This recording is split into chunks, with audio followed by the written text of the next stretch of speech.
주가 조작 혐의를 받는 권오수 도이치모터스 회장 오늘 구속영장 심사받았습니다. 김성환 평론가와 자세히 이야기 나눠보겠습니다. 어서 오십시오. 네, 안녕하세요. 네, 영상 보고 말씀 나누겠습니다.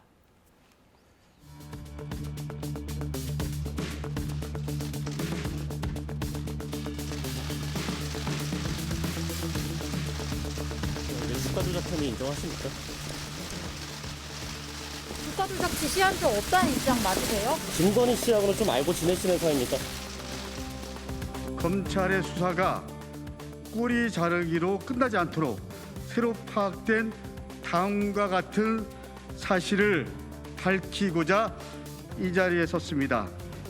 윤석열 후보자의 부인 김건희 씨가 도이치모터스 주가 조작 당시 단순히 전주가 아니라 주가 조작이 시작될 걸 미리 알았거나 사전 기획에까지 참여했을 개연성을 보여주는 정황이 나와서 네, 민주당이 이 사안을 어떻게 보고 있는지는 방금 그 녹취에서 들을 수 있었고 네.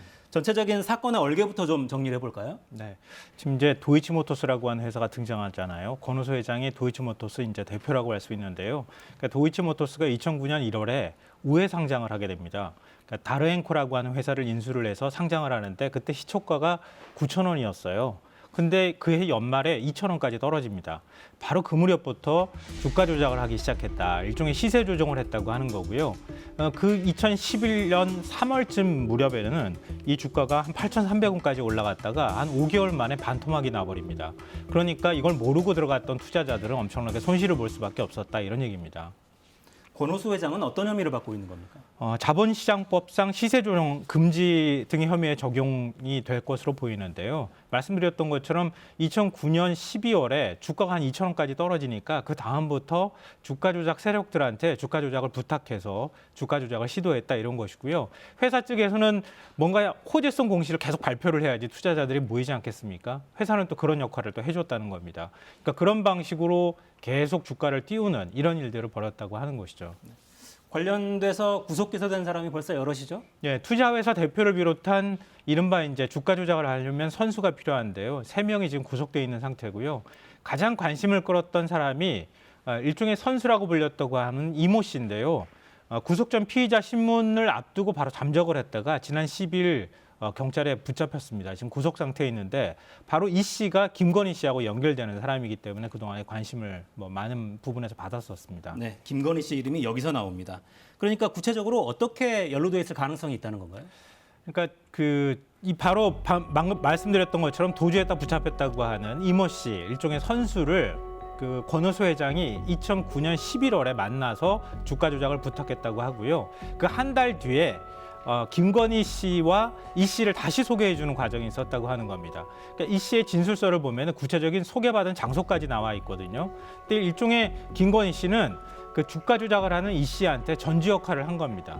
그러니까 증권 계좌를 주고 주식이 있어야지 허위 매수를 주문을 넣을 수 있지 않겠습니까? 그러니까 그런 역할, 전주 역할을 했다고 하는 의심을 받고 있는 겁니다.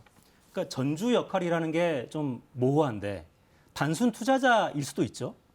그럴 가능성도 배제하기는 어렵죠. 근데 정황상으로 볼 때 단순 투자자라고 보기 어렵다 이렇게 지금 주장을 하고 있는 상황인데요. 왜냐하면 권오수 회장하고 굉장히 친분이 있는 상황이기도 했고요.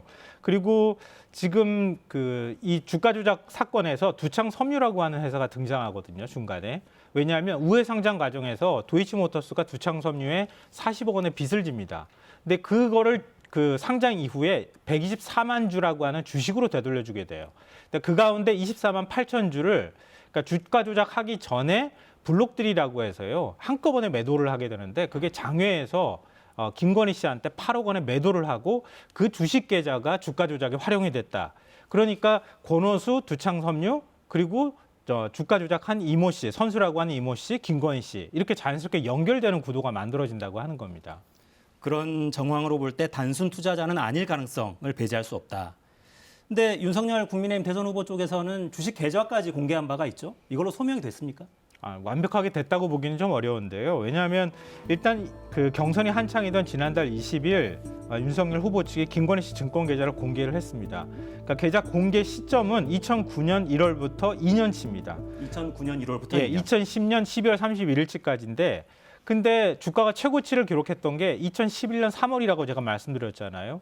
근데 윤 후보 측에서는 2010년 5월에 이미 나는 골드만삭스 아까 이모 씨라고 하는 주가 조작했던 사람한테 그 사람을 그냥 골드만삭스 출신의 투자를 하는 전문으로 하는 사람이라고 생각하고 계좌를 맡겼을 뿐이다. 그리고 5월에 그 계좌를 나는 다시 갖고 왔다. 그리고 오히려 나는 4천만 원 정도 손해를 봤다. 그러니까 주가 조작을 하는 사람이 어떻게 이렇게 손해를 보고 주가 조작을 했겠느냐 이렇게 얘기는 하고 있는데요. 일단 자신의 계좌가 주가 조작에 활용됐다고 하는 사실은 인정을 한 셈이 됐다. 근데 그 사실은 인지하지 못했다. 이렇게 윤석열 후보 측의 주장은 정리할 수 있겠습니다. 그러니까 구체적으로 공모했거나 알면서도 묵인했거나 이게 뭔가 증명이 돼야 되는 거죠. 그렇죠. 구체적으로 검찰 수사 과정에서 그게 증명이 돼야 되는 건데요.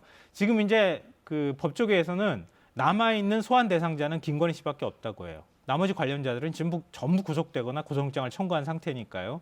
그러니까 김건희 씨를 조사했을 때 구체적인 증거가 만약에 나온다고 하면 김건희 씨도 혐의가 적용될 수밖에 없다는 건데 예를 들면 주가 조작 사실을 알고 있었고 구체적인 역할까지 알고 있었다고 하면 공동 전범이 되는 것이고요.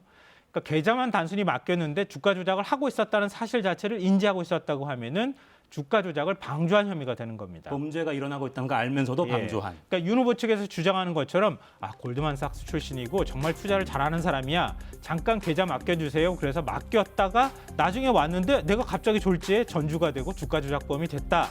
이렇게 억울한 사연이라고 하면 아무 처벌도 할 수 없는 이런 상황이 되는 거죠. 네. 그러니까 주가 조작을 실제로 실행했던 이 선수들은 대부분 지금 구속되고 기소가 되는 단계이기 때문에 공소장에 어떻게 기록되는지 범죄 과정에 어떻게 기록되는지 김건희라는 이름이 나오는지 이건 좀 지켜봐야겠네요. 김성환 평론가 수고하셨습니다. 네. 저는 내일 돌아오겠습니다. 4시엔 사사건건.